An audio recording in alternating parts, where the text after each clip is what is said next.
एक ऐसा सपना जिसे 500 साल पहले प्रभु श्री राम के भक्तों ने देखा था, वो सपना 22 जनवरी 2024 को पूरी होने वाली है। 22 जनवरी को अयोध्या के राम मंदिर में प्रभु श्री राम की प्राण प्रतिष्ठा होगी। पर ये इतना आसान भी नहीं था।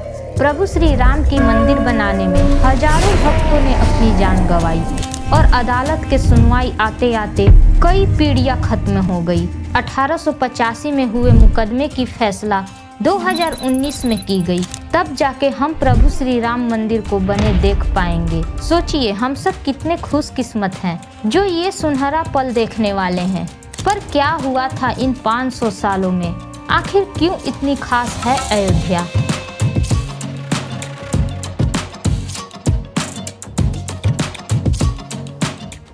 अयोध्या एक ऐसी नगरी है जिसे ब्रह्मा जी के मानस पुत्र मनु ने बसाया था। मनु के 10 पुत्र थे, उनमें से एक इक्ष्वाकु कुल में ही प्रभु श्री राम का जन्म हुआ। इस नगरी में कई महान योद्धा और ऋषि मुनियों का जन्म हुआ। भगवान श्री राम के समाधि लेने के बाद अयोध्या कुछ काल के लिए वीरान सी हो गई थी, पर उनकी जन्मभूमि पर बना महल वैसे का वैसा ही था। भगवान श्री राम के पुत्र कुश ने एक बार फिर से अयोध्या को निर्माण कराएं। इस निर्माण के बाद सूर्य वंश के अगली 44 पीढ़ियां तक रही।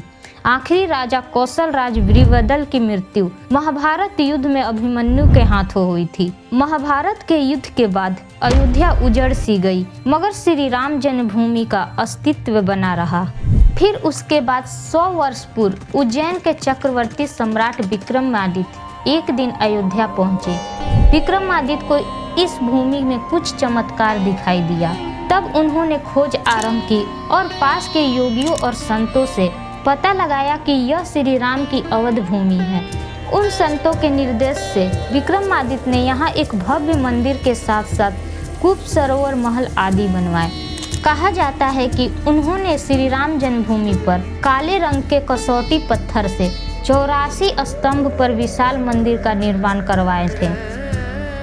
57 ईस्वी ईसा पूर्व से शुरू होती है, जिसका हम लोग हिंदू समाज सनातन संस्कृति में दैनिक प्रयोग जो होता है, आचार विचार और रीति रिवाज कर्मकांड जितने हैं हमारे सारे विक्रमी संवत से ही चलते हैं। और वही विक्रमी संवत के निर्माता जो है वो जो राजा विक्रमादित्य थे, ईसा पूर्व 57 साल पहले उन्होंने ही अयोध्या का विस्तार किया, विकास किया।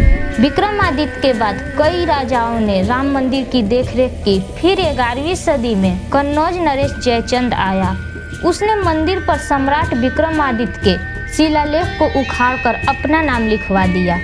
कन्नौज नरेश जयचंद का पानीपत के युद्ध के बाद अंत हो गया। फिर आक्रमणकारियों का आक्रमण और बढ़ गया। आक्रमणकारियों ने काशी मथुरा के साथ साथ अयोध्या में भी लूटपाट की।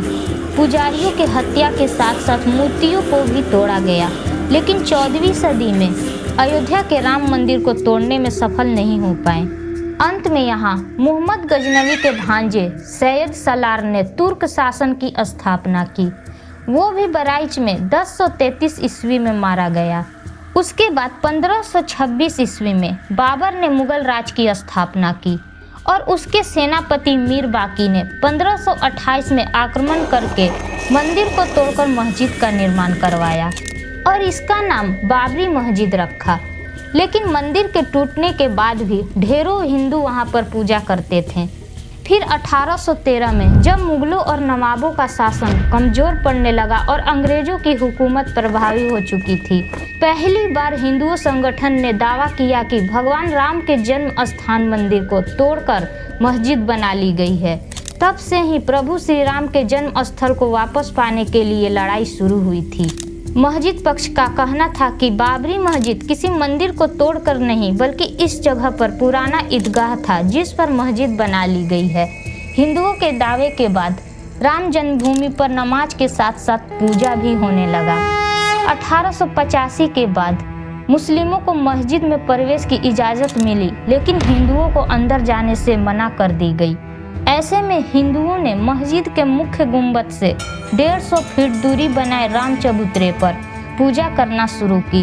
1859 में ब्रिटिश सरकार ने विवादित जगह पर तार की बाड़ लगवाई। फिर उसके बाद 1855 से लेकर 1885 तक फैजाबाद के अंग्रेजों अफसरों के पास मुस्लिमों के खिलाफ राम जन्मभूमि को लेकर कई शिकायतें दर्ज की हैं। फिर 1885 में फैजाबाद की जिला अदालत में महंत रघुवर दास ने राम चबूतरे पर छतरी लगाने की भी अर्जी लगाई, पर उसे भी ठुकरा दिया गया था।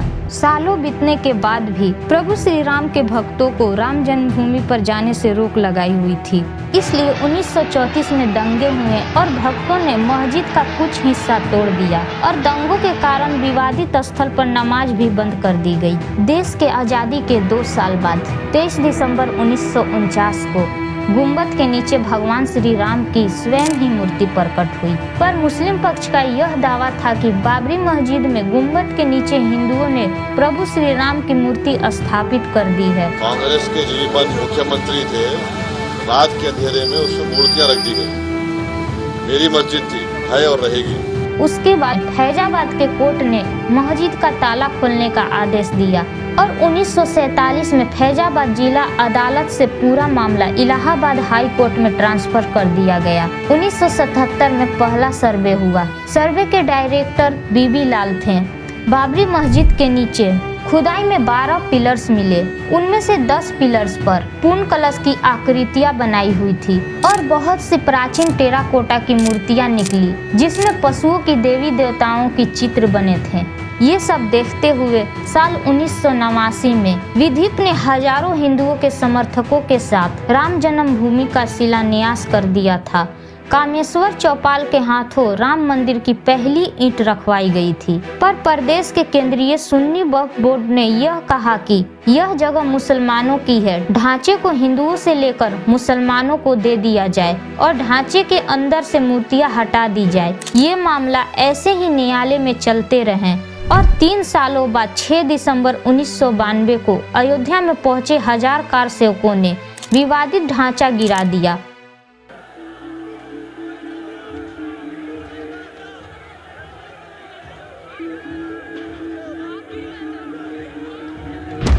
और उसी दिन शाम को अस्थाई मंदिर बनाकर पूजा अर्चना शुरू कर दी और इस विवाद में कई नेताओं समेत हजारों लोगों पर मुकदमा दर्ज कर दिया गया। बाबरी मस्जिद तोड़े जाने के 2 दिन बाद अयोध्या में कर्फ्यू भी लगाई गई थी।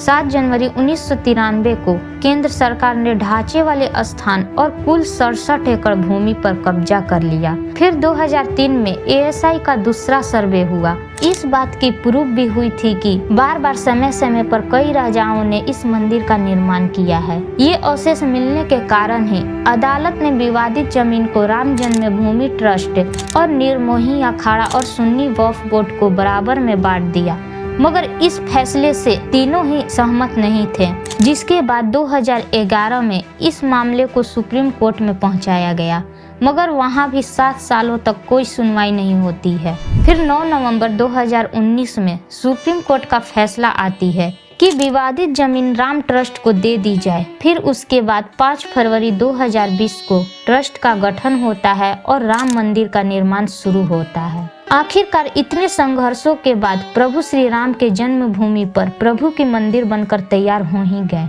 फ्रेंड्स, ये सब मुमकिन हिंदुओं की एकता और सच्ची भक्ति के कारण ही हो पाया है, नहीं तो आज हम प्रभु श्री राम के जन्मभूमि पर मस्जिद को देखते। ऐसा ही साथ और सपोर्ट हमें आपसे चाहिए। इस वीडियो को शेयर जरूर करिएगा ताकि सब जान सके कि सच्चाई की हमेशा जीत ही होती है। फिर मिलते हैं एक और नई वीडियो के साथ। वीडियो देखने के लिए धन्यवाद।